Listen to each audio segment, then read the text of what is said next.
ازل عیاں ہے اللہ رے زیب و زینت کیا اوج عز و شاں ہے، ہر صبح ہے یہ خدمتی خورشید پر ضیاء کی پرضیاء کی کرنوں سے گونتا ہے چوٹی ہمالیہ کی، اس خاک دل نشیں کے چشمے ہوئے وہ جاری، چین و عرب میں جن سے ہوتی تھی آبیاری، سارے جہاں پہ جب تھا وحشت کا ابر طاری، چشم و چراغ عالم تھی سرزمین ہماری، شمع ادب نہ تھی جب یونان کی انجمن میں، تاباں تھا مہر دانش اس وادی کہن میں، گوتم نے آبرو دی اس معبد کہن کو، سرم نے اس زمین پر صدقہ کیا وطن کو، اکبر نے جام الفت بخشا اس انجمن کو، سینچا لہو سے اپنے رانا نے اس چمن کو، اب سوربی اپنے اس خاک میں نہاں، سب سوربی بیر اپنے اس خاک میں نہاں ہیں، ٹوٹے ہوئے کھنڈر ہیں یا ان کے ہڈیاں ہیں، دیوار و در سے اب تک اس کا اثر عیاں ہے، اپنی رگوں میں اب تک ان کا لہو رواں ہے، اب تک اثر میں ڈوبی ناقوس کی فغاں ہیں، فردوس گوش اب تک کیفیت ازاں ہیں، کشمیر سے عیاں ہے جنت کا رنگ اب تک، شوکت سے بہہ رہا ہے دریائے گنگا اب تک، اگلی سی تازگی ہے پھولوں میں اور پھلوں میں، کرتے ہیں رقص اب تک طاؤس جنگل میں، اب تک وہی کڑک ہیں بجلی کی بادلوں میں، پستی سے آ گئی ہے پر دل کے حوصلوں میں، گل شمعی انجمن ہے گو انجمن وہی ہے، حب وطن نہیں ہے خاک وطن وہی ہے، اے سور جب قومی اس خواب سے جگا دے، اے سر حب قومی اس خواب سے جگا دے، بولا ہوا فسانہ کانوں کو پھر سنا دے، مردہ مجسموں کی افسردگی مٹا دے، اٹھتے ہوئے شرارے اس راکھ سے دکھا دے، حب وطن سمائے آنکھوں میں نور ہو کر، سر میں خمار ہو کر دل میں سرور ہو کر۔ تو یہ ہم نے نظم کا مطالعہ کیا، تو اب ہم نظم کے اشعاروں کی تشریح آپ کے سامنے رکھیں گے۔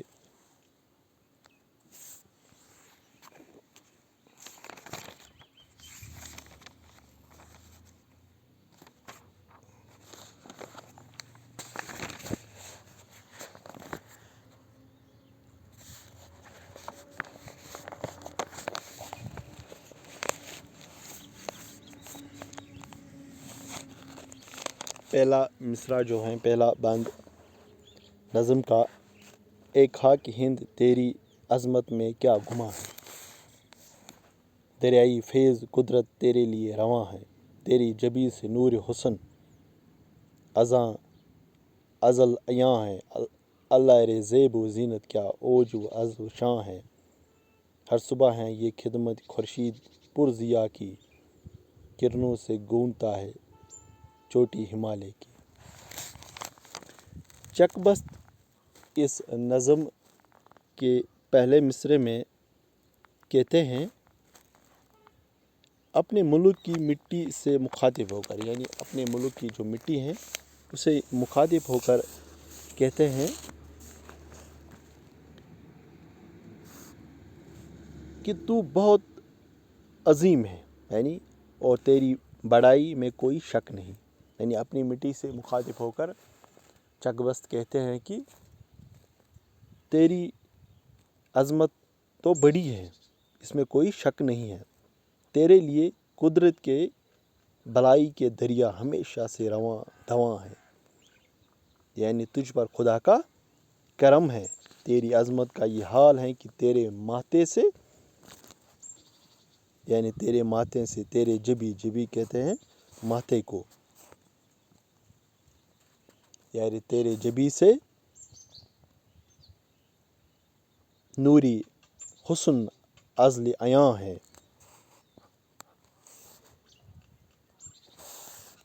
یعنی تجھ پر خدا کا کرم ہے. تیری عظمت کا یہ حال ہے کہ تیرے ماتھے سے ازل کی حسن کا نور ظاہر ہے. تیری سجدج زیب و زینت کہتے ہیں سجدج، اور تیری شان و شوکت کا کیا کہنا. اس خاک دل نشیں کے چشمے ہوئے وہ جاری، چین و عرب میں جن سے ہوتی تھی آبیاری. سارے جہاں پہ جب تھا وحشت کا ابر طاری، چشم و چراغ عالم تھی سر زمین ہماری. شمع ادب نہ تھی جب یونان کی انجمن میں، تاباں تھا مہر دانش اس وادی کہن میں. متکلم کہتے ہیں کہ ان کے خیال میں، ان کے مطابق اس ملک کی مٹی سے ایسے دریا نکلے ہیں جنہوں نے چین اور عرب کو سیراب کیا. یعنی متکلم کے مطابق یہ کہتے ہیں کہ اس ملک سے جو دریا جو نکلتے ہیں، جنہوں نے چین اور عرب کو سیراب کیا. یعنی اپنے ملک کی تعریفیں کرتے ہوئے کہتے ہیں اس خاک دل نشیں کے چشمے ہوئے جاری. یعنی چین اور عرب بھی آبیاری ہوئی وہاں، یعنی وہ بھی تر ہوئے، چین و عرب کی زمین بھی.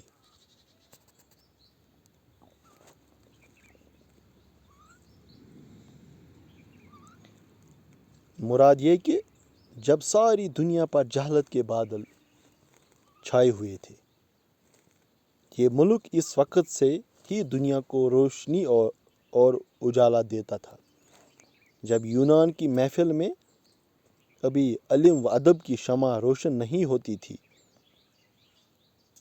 اس وقت یہ ملک عقل اور حکمت کے سورج سے چمک رہا تھا.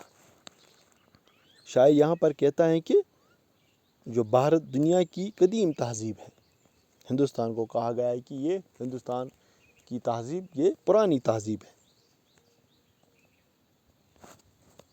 جو ہندوستان کی تہذیب ہے یہ پرانی تہذیب ہے، اور یہ اس وقت علم و ہنر کا گہوارہ تھا جب باقی دنیا ابھی جہالت کے اندھیرے میں ڈوبی ہوئی تھی. گوتم نے آبرو دی اس معبد کہن کو، سرما نے اس زمین پہ صدقے کیا وطن کو. اکبر نے جام الفت بخشا اس انجمن کو، سینچا لہو سے اپنے رانا نے اس چمن کو. سب سور بھی اپنے اس خاک میں نہائے ہیں، ٹوٹے ہوئے کھنڈر ہیں یا ان کی ہڈیاں ہیں. متکلم کہتے ہیں کہ بھارت جو ہے یعنی ہندوستان جو ہے ایک پرانی عبادت گاہ ہے. یعنی یہاں بہت پرانے مذاہب ظہور میں آئے. یعنی بہت سارے مذہب کا پرچار یعنی یہ پرانے دور سے ہے. اور مہاتما گوتم بدھ نے اس ملک کو مزید عزت بخشی، ایک نئے دھرم بدھ مت کی داغ بیل ڈالی. یہ مذہب دنیا کے کئی دوسرے ملکوں تک پھیلا اور شیخ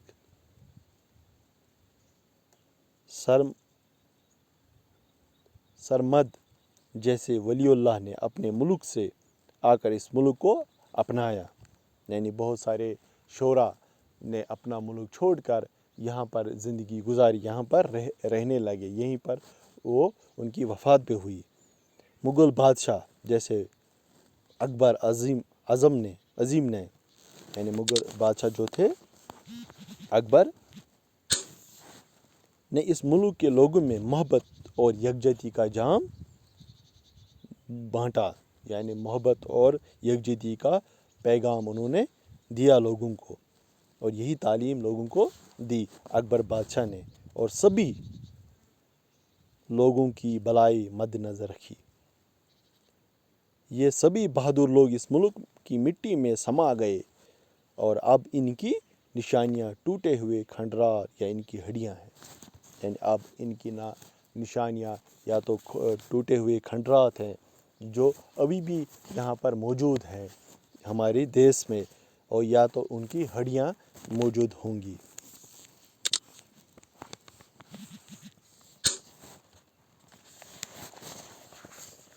دیوار